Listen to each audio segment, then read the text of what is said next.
back, everybody. Hope all is going well with you all. I'm very happy to be back here with my main man, Kanan Powers. We kicked this thing off a while back, and you can all check out the collabs we did. We bring good, insightful information on these different topics. Hey, what's up? What's up, Kanan? How Nothing you much, been, bro? man. It's good. It's good to be back, man. Yes, Getting sir. back to it. Yes, sir. Um, Yeah, for everybody's information, we got content here. We did collaborations here. You can see those videos here as well on the channel Blackfire Rising. Also, I wanted you to shout out, the other projects you've been doing.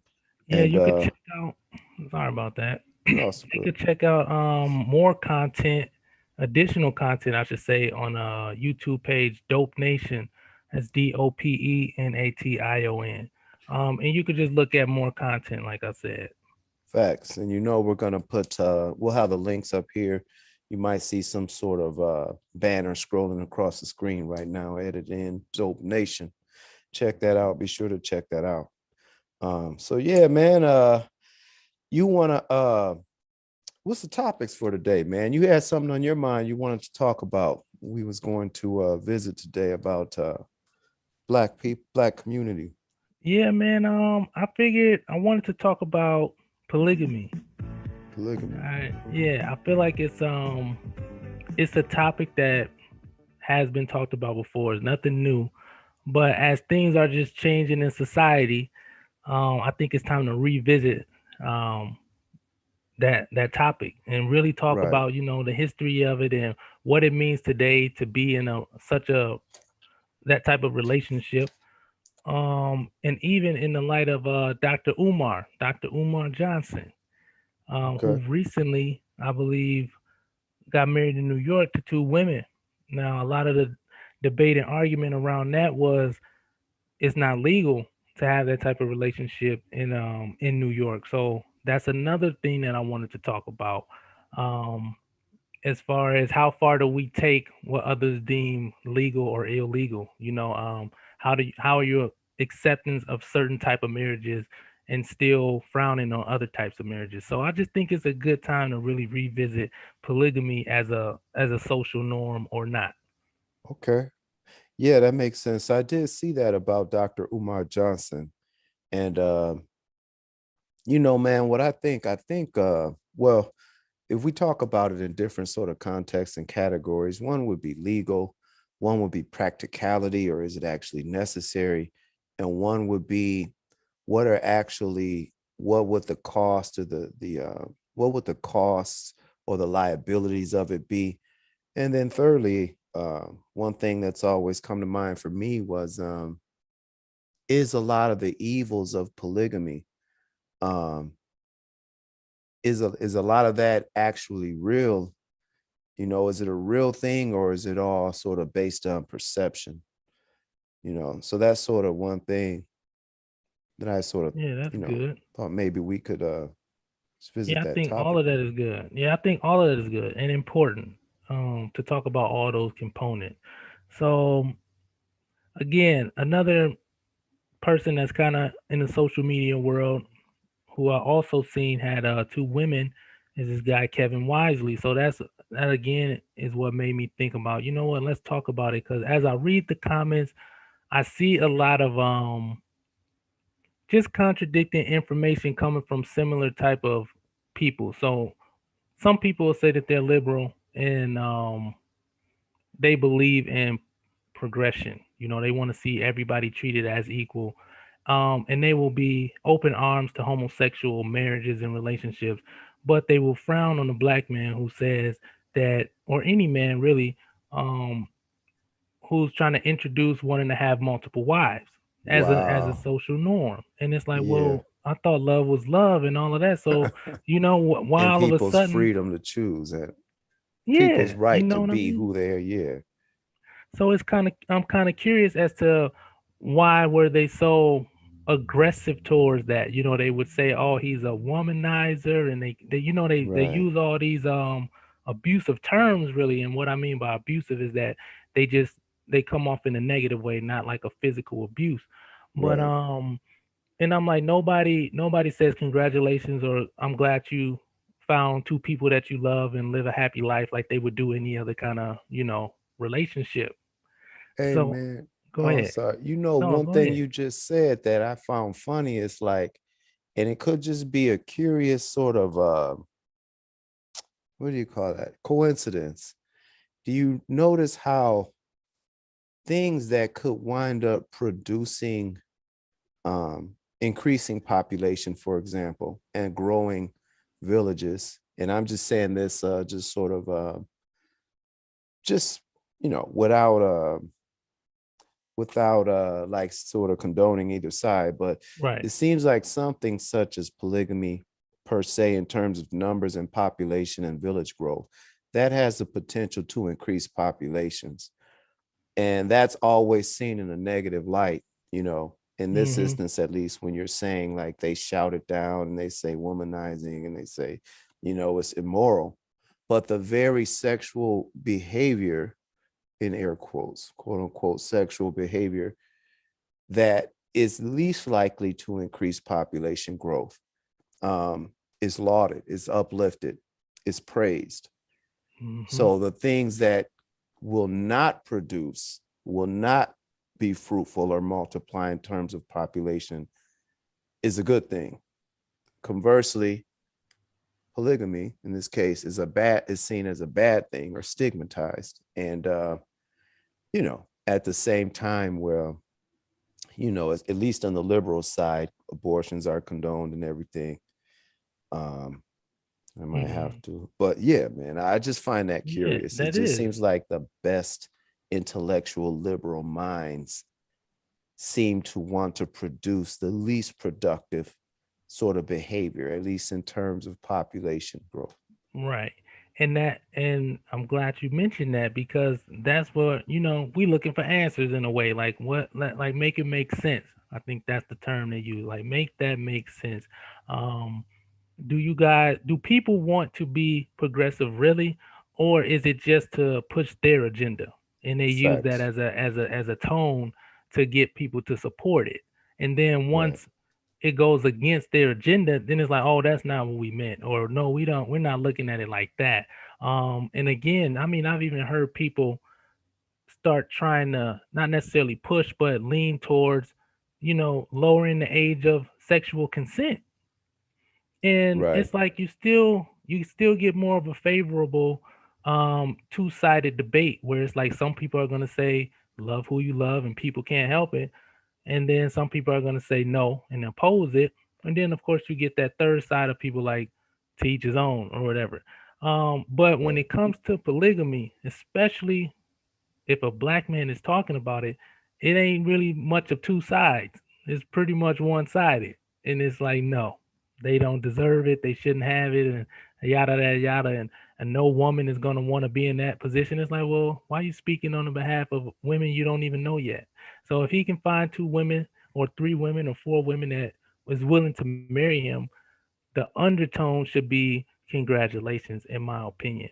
If you actually were being progressive and thinking in a form of equality, you would promote that. Right. And you know what I find it's kind of funny, man, because it leads me to one of the categories that we were could use as a framework to sort of look at this, is that are the evils of polygamy, are they real, or are they a matter of perception and people becoming emotionally triggered? And I ask that because when you look at the definition of polygamy and you talk about polygamy, poly meaning many, um, and you have, in this case, so you have an individual man who is courting or being with more than one female at a time. And in the strictest sense, you could argue that society is a polygamous society in all but name, as it is. And True. so when you talk about whether it's polygamy or is it polyany, uh, when it comes to females, Yeah, polyandry. Yep. polyandry, sorry. So a lot of this is already happening, I think, in all but name. And so you'll have several women who say they're just sort of dating different men on a roster. Mm, And then men typically will pay for things they'll typically provide for these individual women as they are courting and dating, which often, more often than not, it doesn't lead to an official marriage or matrimony, as it were, except you'll provide some meals, some food. They will copulate as if in a marriage. They'll spend time. Sometimes they'll even shack up. And mm-hmm, then, even outside of that scenario, the woman will have different men that she can call to sort of perform actions around her house or to fix things, to bring things, etc. These mm-hmm, are like husband roles. So you can have one guy who's fulfilling the role of a husband for more than one female and vice versa. And these different people are sleeping with each other as well, mm-hmm. more often than not. So you actually have polygamous situations, you know? Yeah. But then when you see someone say, well, you know what, we're going to put this on paper or at least on the record, for example, so that actually in this case, I will be beholden to these different women. So if I Right. am recognized as their husband, either legally or, religiously, as I suspect in Umar's case, or ceremoniously, then they can actually hold me to that.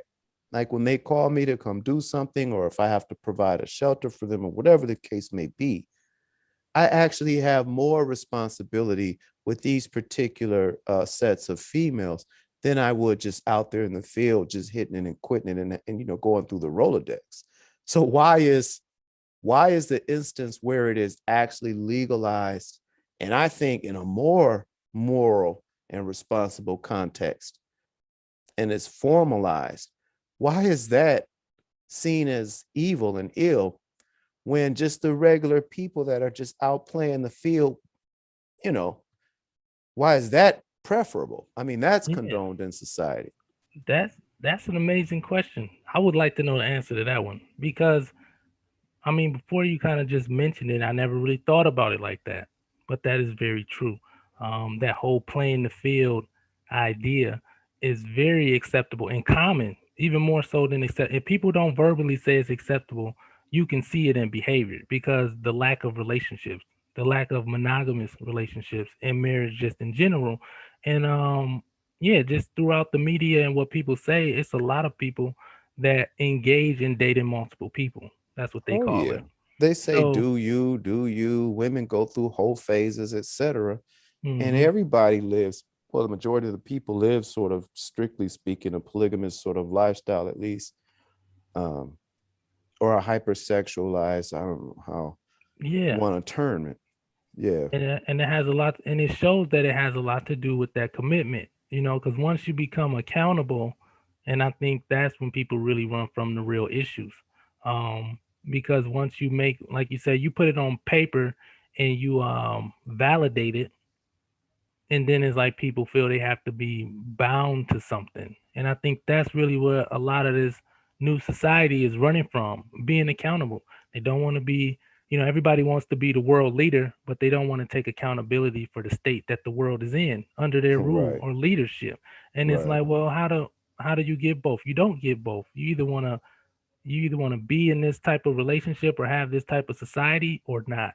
And when you have to pick one and you have to choose yes or no, then people don't know how to defend that, or they're not really taught that everybody's not going to agree with you, so they don't want to be glued to a decision. You know what I mean? And then Right. have to defend that decision.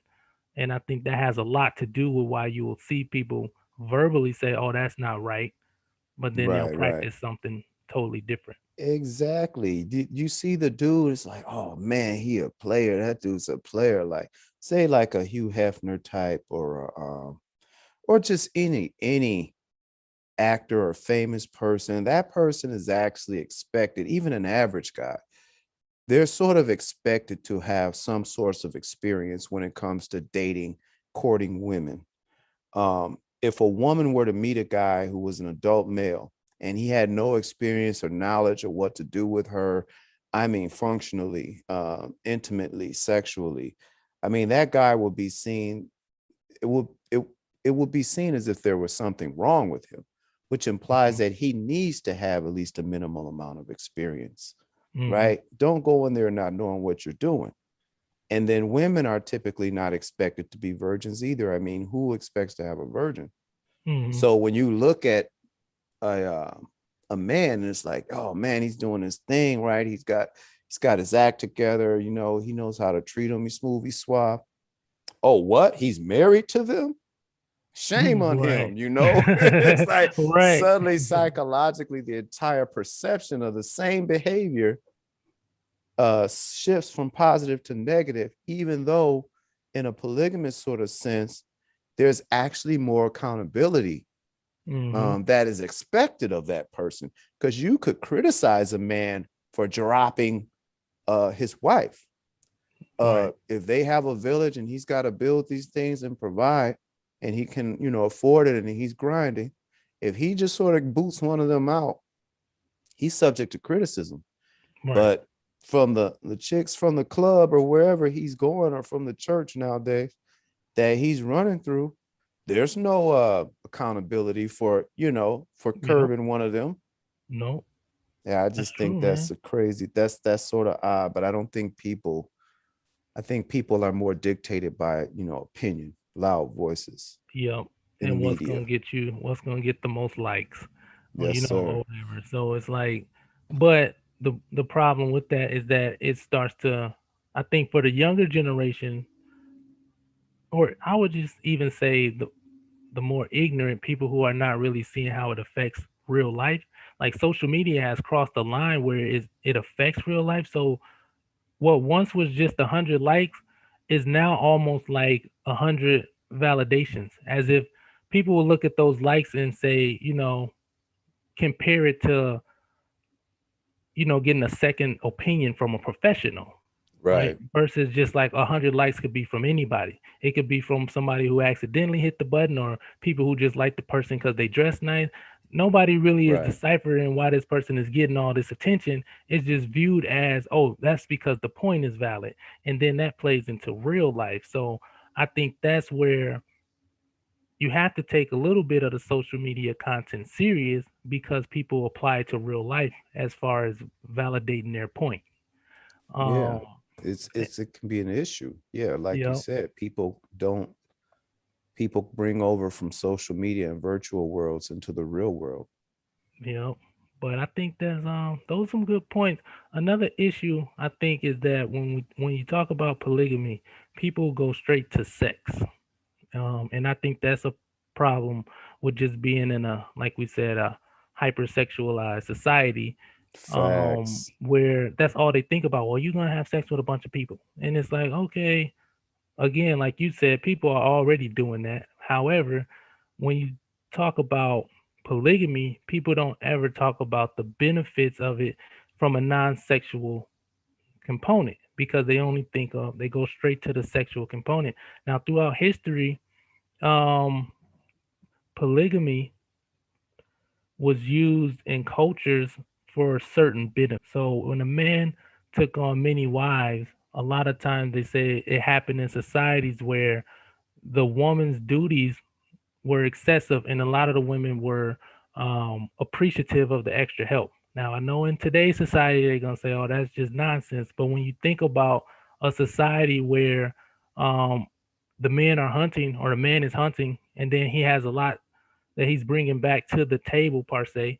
Um, Women had a lot to do. They had to take care of the kids, take care of the land. They were doing a lot more work around the house, versus today where you're not even farming, and people can barely keep up with that housework.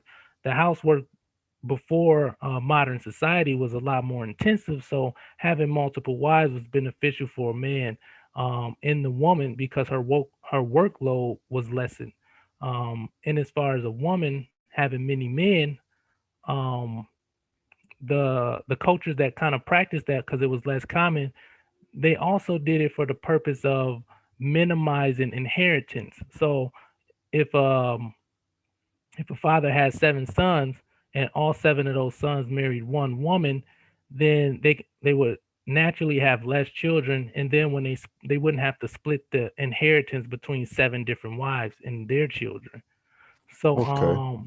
a lot of people, like I said, they only look at the sexual components of it when you're in a hyper sexualized society, and they don't really understand why cultures even practice that. And I think that's something that people should do on their own, is just, read up about it and read up about some of the reasons why people were practicing that versus just you know saying, or calling somebody a slut because she's a woman who wants multiple men, or calling a man a player because he wants multiple women. Actually think about, is that beneficial or logical for that individual, and if it works for their situation. Right. So yeah, one thing that when you're talking, I think about when we look at things, we can look at things from a moral critique or criticize it based on our perceived moral values, like what's right or what's wrong. And that's that can be purely a psychological perception, an emotional perception, because then you have in actuality what may work in reality, which can be a different thing altogether. Sometimes morals line up with what will work in reality and what's healthy, and sometimes they don't. For example, if you look at lion prides on the savannah, and if all of a sudden you had female lionesses running up saying, hey, why do you got more than one lioness? Why are you having sex with more than one female lioness? And then each male was obligated to just be with one lioness. Well, mathematically, it wouldn't work because the competition for survival is so high. And economically speaking, one male can impregnate more than one female at a given time, which will optimize a higher birth rate within the population as a whole, versus if each male were required to be monogamous, the pressures of the environment themselves, mathematically speaking, there wouldn't be enough offspring to withstand the selective pressures of the environment. So you Mm-hmm. need a greater population by the time you factor in natural and aggressive death rates.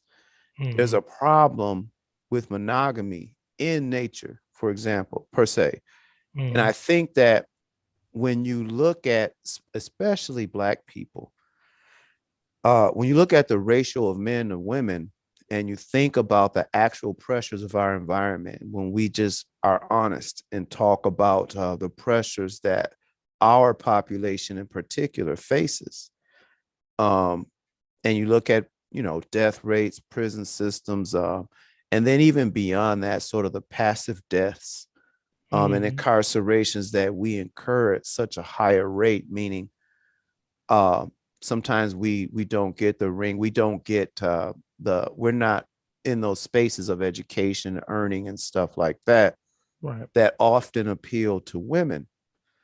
So what winds up happening is the numerical ratio, which may be, I think I looked it up right before the video, is something to 87 to every 100 women in the Black Mm-hmm. community. By the time you factor sort of these other societal pressures and realities, whether it be sexual orientations, incarceration rates, earnings, all these things, the realistic ratio of marriageable men for our women, it won't, it's not conducive in all cases to monogamy in reality. Right. Right. And I think in reality, that's what we actually see, even though people say it's so wrong. I think on one of the Kevin Samuels I was watching one time, and he said that, I think he said something crazy like 20% of the men in the Black community sire or father, sire rather, like Mm-hmm. 87% of the offspring or something Mm-hmm. like that. So you have a situation where a limited number of men are actually impregnating multiple females. Mm-hmm. And when you look at the actual population, I'm sure you can adjust this by socioeconomic class. I mean, you're not going to talk about, a Black couple in Beverly Hills, for example, or whatever. I Right. just mean Right. across the board, especially in lower socioeconomic communities. When you have that sort of situation, you could argue that the only reason that we've been able to hold a 13% an alleged 13% of the population, even withstanding prison industrial complexes and mortuary industries. The only reason we've been able to maintain and hold a 13% line is due to polygamous behavior Mm-hmm. in a way. So I don't know. What do you think about that? Like separating perceptional judgment versus, and does that line up with what works in reality? And polygamy in that sense, in terms of just being able to maintain the sheer numbers in the face of a decreasing available Black male population pool within Black America itself. What are your thoughts on that? And, I granted there's a way it could be done better per se. If the Mm-hmm. argument is pro polygamy in that sense, there's a way it could be more functional, Right. i.e., make it more formal, perhaps. What do you think? I mean, like I said, I think that that's a good point. And I think it's very possible, again, if people really start understanding polygamy from a non-emotional standpoint of just what you feel about it or what your morals or religious beliefs. I mean, because at this point, for the Black community, I'm speaking for, um, it's very beneficial and almost necessary. I think the ways you really get people to understand that is to really show them and talk to them, and get them to, and try to get them to understand, because you can't make somebody understand. You can only give them the information, but really show them that it's more to it than just somebody wanting to have an excuse for infidelity. So I think a lot of times in the Black community, especially with the women, um, being mistreated in a lot of cases, um, they become hesitant when you talk about a man having multiple women and it being accepted. I think that's Right. something that they would have to go. We would all have to go through as a community, just with the talking points about it. Like, don't call a person a pimp because he desires, like a young male. Don't start talking to him like, oh, he just want to be a pimp or a womanizer. Like, if that's something he's really looking for, you question him about it. Like, what are you gonna do with multiple women? Why do you want to have multiple women? And really start shaping those conversations into more logical and productive conversations, and not just cliche ideas about what society has told us polygamy was. And I think a lot of that has to do with trying to discourage the behavior, because the more acceptable it becomes, I think the more, in a way, it would happen more often. Because when you put things in the closet, they may still happen, but as we've seen with different type of sexual lifestyles, once you put it out in the open, people talk about it more, people explore it more, and people want to do it more. And I think that that will open the door for polygamy conversations as well, because now you're gonna have to tell us why you accept two Black males wanting to be together, and you say that that's love. But then when we say we want to start promoting to younger kids or younger men that they should explore the option of having two women, you tell us no. You're gonna have to back that up. Um, and we're gonna Yeah. have to start talking about it, like I said, from a non-emotional standpoint, and really start thinking about the logic in it, of what you're saying. If that answers the question. No, that's a good answer. It's a good answer. And I think that the more we're able to process things logically, the better benefit and outcomes we can have, because it's an error to process emotionally, because emotions by definition, they're more chaotic and they're Mm-hmm. more whimsical. But two things as you were talking. Um, well, the first thing uh, wanted to say is that when you talk about polygamy, and people's minds just sort of automatically go to the sexual sort of component of it, I Mm-hmm. think you're precisely right. But in actuality, I think that the true essence of polygamy is it does not actually involve sex necessarily, in the sense that if you have a village and a collaborative situation, you see the same model across different factors of society and reality. For example, even in the scriptures, it speaks about Christ being the head of the church in a Christian vein. and you have Christ projected as a husbandry image, and then the church being prepared for a marriage. And when you talk about sort of some scriptures that are in the Bible, which are what is that? Well, sort of metaphors, parable, and you have these seven brides that are preparing themselves for the groom singularly, and they are supposed to get themselves ready. And these seven brides, it's said that they represent actual seven churches. So these are seven different entities that are preparing for the same bride. And there's some that the bride is expecting and for them to be prepared. And then when the time comes, some of them are prepared and some of them are not, and some get left on the outside. So it insinuates that, first of all, if you're talking in sort of in a religious context, obviously it's not talking sexually. It's Mm-hmm. talking about a leadership ahead that has provision, and that Mm-hmm. these separate brides, they want to be included within that protection and those provisions, and then that they can find their purpose within the scope of that uh, ecosphere, and within the scope of that uh, being included with the bridegroom. And so Mm-hmm. the ones that get left out are sort of just out to fend for themselves. They're just sort of running around. And in this sort of parable, in the scriptural parable, scripture parable, the actual ones that were on the downside, that experienced something negatively, were the ones that were left outside of this relationship, where you have several brides in preparation that want to go in with the groom. So obviously, like the gist of the beneficial gist of what we term polygamy is not across the boards. Like, it's not founded upon sort of sexual, having one dude being able to just knock it down. I got several women. Mm-hmm. I would argue that it's more about the provision, the village component, the security component, because then there are situations where you have the wives are not even sexually active with the husband at all.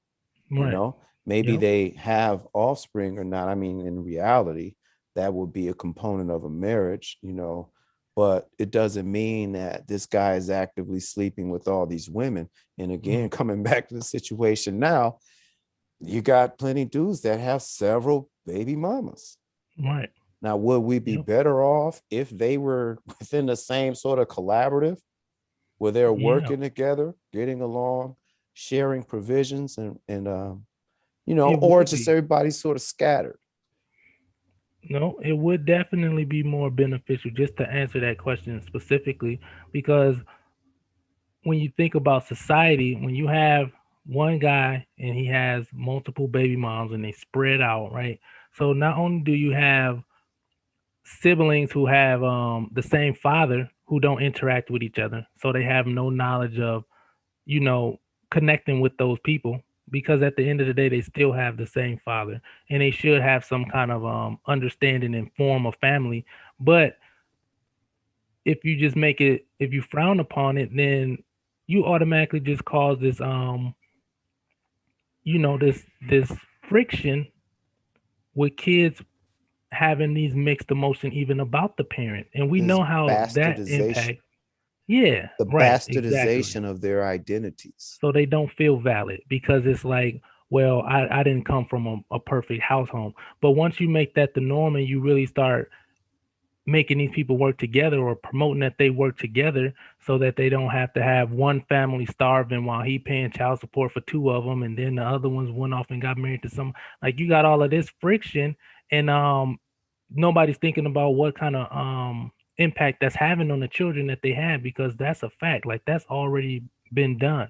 But what's hindering it is everybody criticizing it in a negative way and not looking at ways to capitalize off of it in a positive light, or not even capitalize, but talk about it and speak about it in a positive light, so these kids don't have to feel that they are bastards. Because like you said, if you make it legit, and you accept this and condone this, that in itself is going to offer a certain level of validation.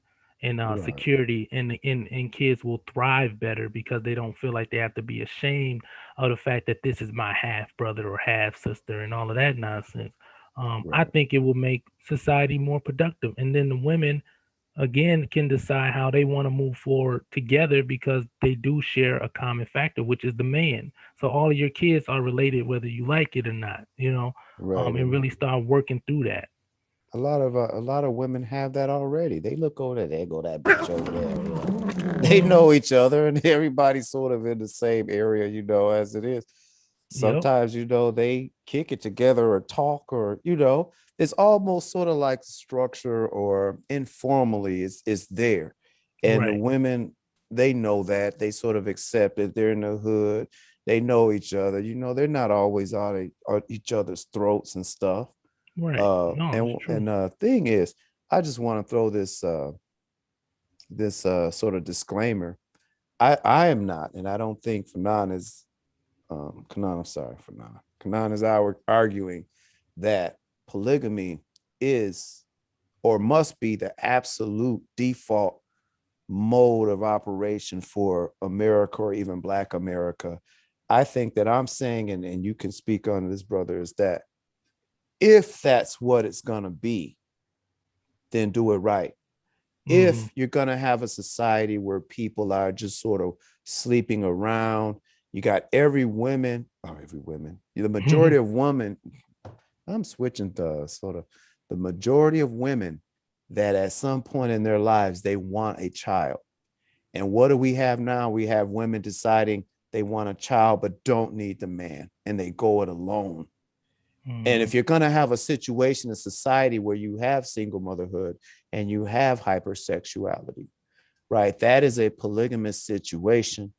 And if you're going to do that, it must be done within a wholesome context because we see the fallout of it not being done in a wholesome context where women do not have a head or lead of household and the logic masculine energy is absent from those households.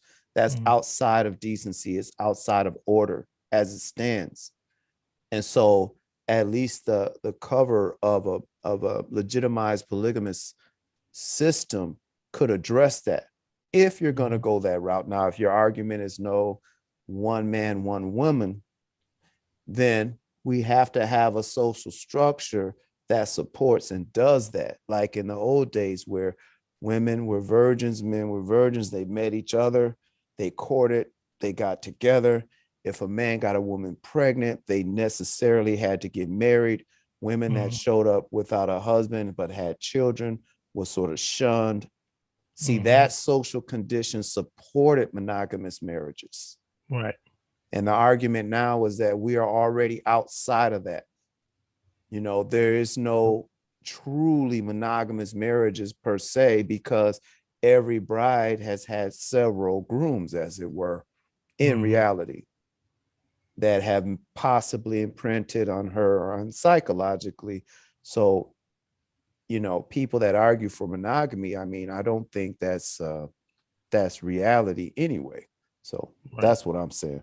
No, I agree. I would say I second that because I totally agree with that, and that is where I'm going with it as well. Facts, facts. We had talked about, let's see, we said for real, meaning what's happening in reality and is it lining up with these lofty moral judgments people put on polygamy, the ills and the gains of polygamy, practicality versus idealism, Hmm. legalities of it. I don't know if you had something on that, legalities and the No, term. I think I think the whole legal system when people start talking legal, it's less valid to me now than it was to me, even when I was younger because I see the way that they just use that to capitalize again like off an agenda because there's no real rule of thumb as to why something is or isn't legal these days.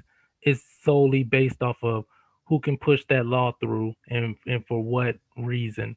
So when you really start talking legal, I think that only supports people religiously who feel that their religion is saying that if they're not married legally, then it's against God's will, so to speak. Right. At some But point, those two things became conflated. yeah, and I think that's where people argue the legal. Sorry, that's when they argue over whether something should be legalized or not legalized, or how valid does something being legal, um, does the law actually make the action? Because the action is going to happen.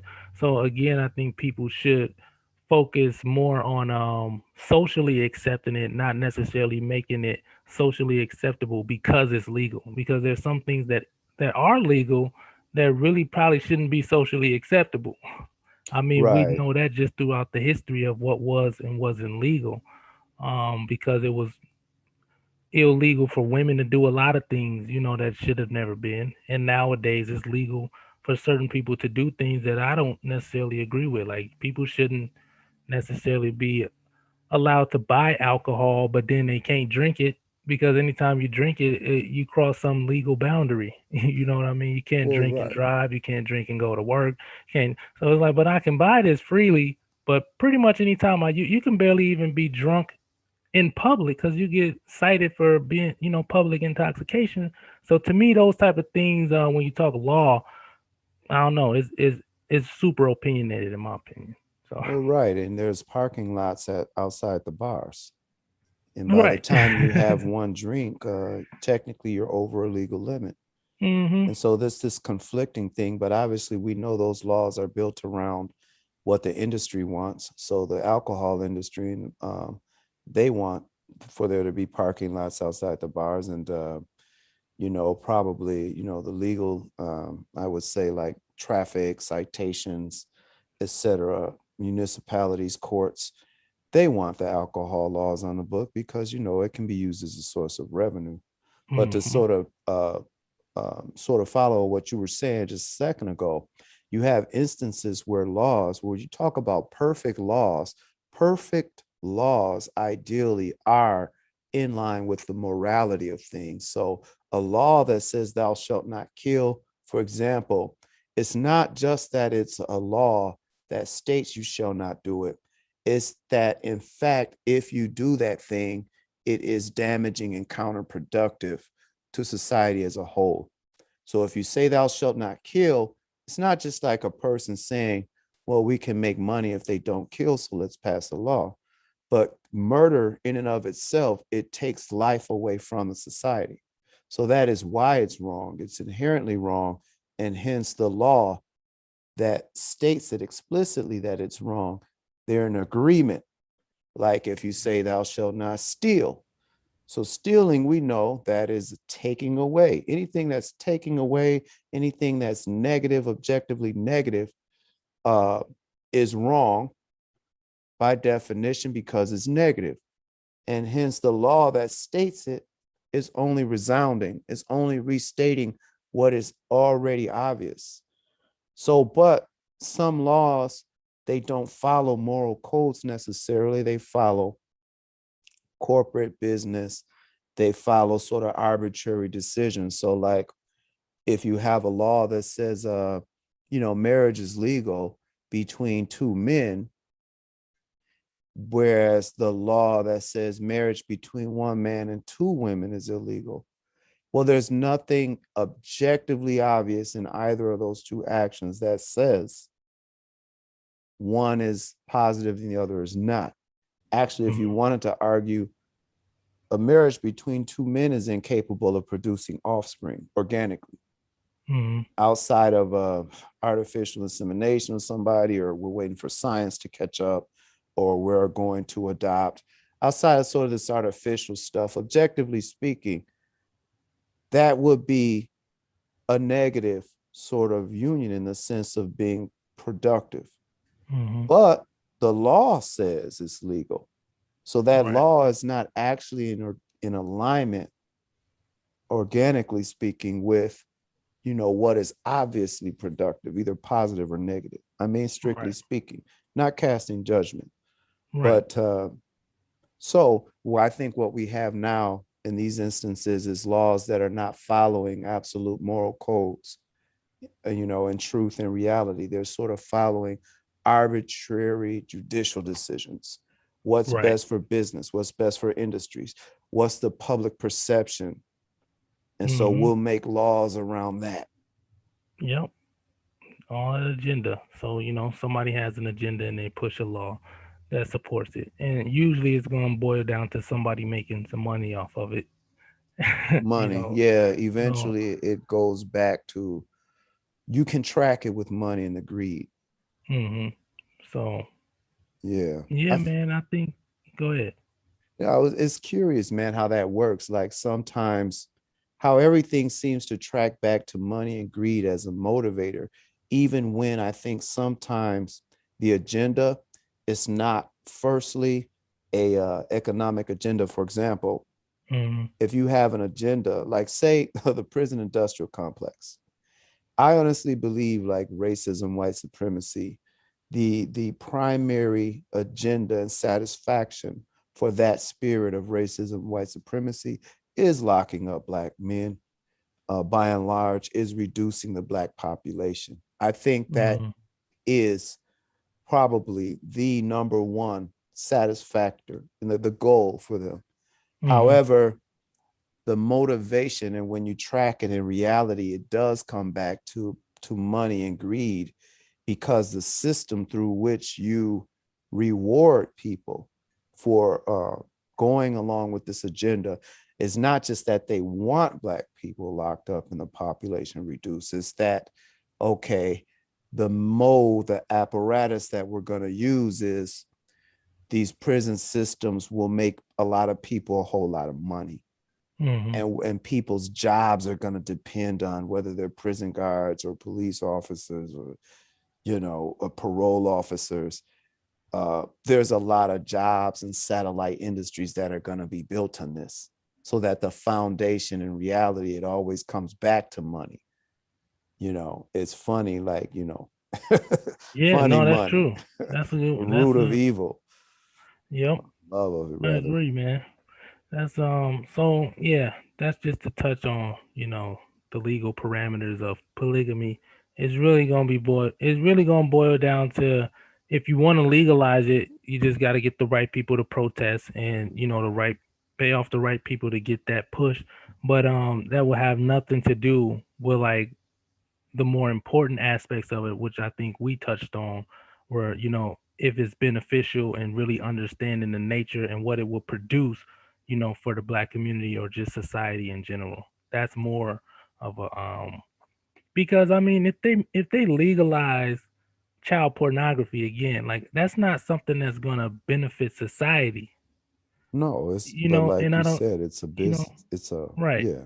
But they might do it if it pulls the right money and they just get the right people to push it, and then they word it right where they don't call it child pornography, and just like that you'll have something happening that's not beneficial to society, but people will say is more acceptable than something that is beneficial to society but it's not legal. Well, I think child So, pornography is already more socially acceptable than polygamy in a lot of instances. I mean, in the mhm, strictest recognition of it, mhm, uh, we have polygamy happening, like we mentioned, but it's just not spoken of with respect or in legalities. But when right, you talk about the sexualization of children mhm, yep, and the exposure of children to sexual content, when that's a lot very of those rare. barriers were removed from devices and porn industry itself, it had leashes and reins on it. You couldn't just download porn on phones and devices and everything. And there Mhm, were there were specific gatekeepers for pornography to where you absolutely had to be an adult to acquire those things. And right, now where children are exposed to sexual content, material, and activity at a very early age, and in the mhm, strictest sense of pornography, they are being exposed to porn and being made participants of it, and it's being socially normalized. yeah, I agree from that angle for sure. And so it just basically validates kind of where we was going with that is that Yeah, that's that's as much of a factor as you want it to be, put it that way.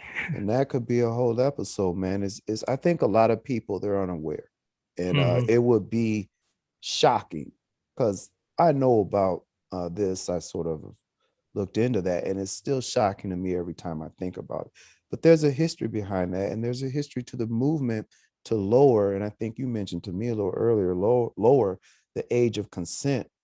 And when you talk about the movement that started in the 70s within the institutions of the American psychological and psychiatric institutions, and sort of things that were taken off as definable mental illnesses.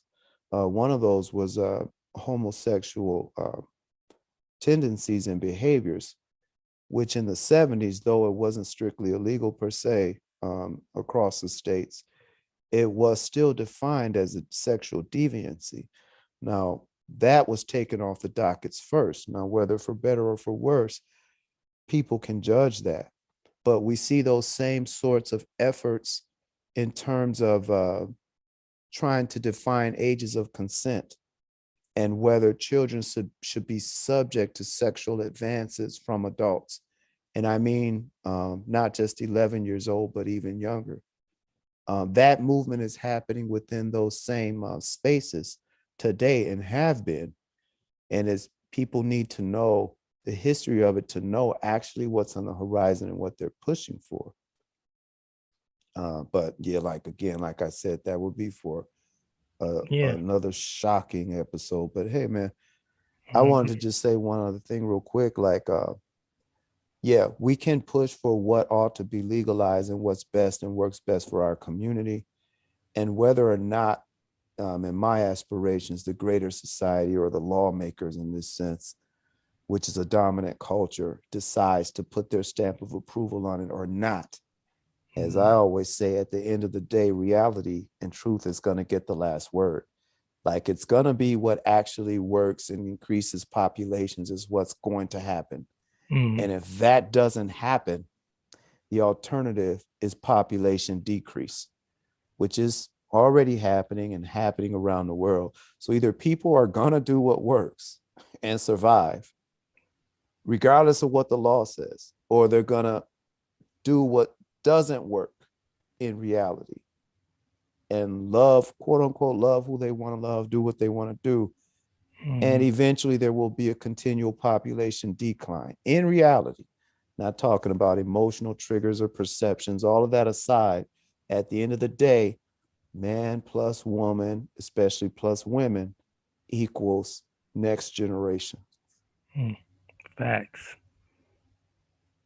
So let's get it popping out here, my people. Nah, Right, right. With that no, being that's said, no, I'm no, joking. no. On that note, nah. That's Look, they fun. gonna be mad, bro. Hopefully, man, people get the message. Like I said, it's always gonna be, some people that disagree, but disagreeing is not a bad thing. Just don't look at us and judge us solely off of one or two episodes. We just really trying to put the information out there and get our people to really think strategically and logically as well as emotionally. So we don't want you to cancel out emotion.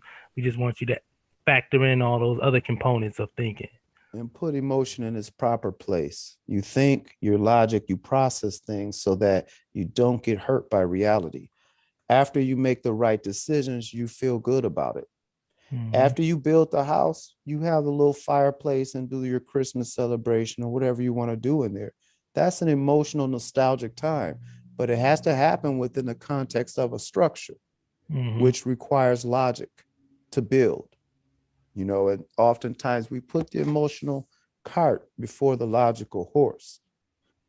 But again, that disclaimer, man, like, yo, I don't think either one of us are arguing like pro, like saying that polygamy or whatever, or from an egotistical point of view or anything like that. We're just putting it out there. So any refutation, any logical, even argument or debate is always welcome. All right, man, that's good. I think that's a good summary. Okay, bro. Well, shoot, we did good. I think we had a record now. We had about only 40 minutes, Okay. which is rarity for us, man. We I know, usually. right? All right. Well, hey, uh, I'm Blackfire Rising, and just want to say thanks, welcome back, and we plan to do more of these and keep this ongoing. This was the foundation of this channel, the collabs between myself and Kanan. So let you take it out, bro. Yep. So again, you can also look at the page Dope Nation Black Fire Rising to get more content, because this is a collaborative channel. And I just want to say I appreciate the listening, man, to give us feedback. Hit the like button and subscribe. And share. And we out.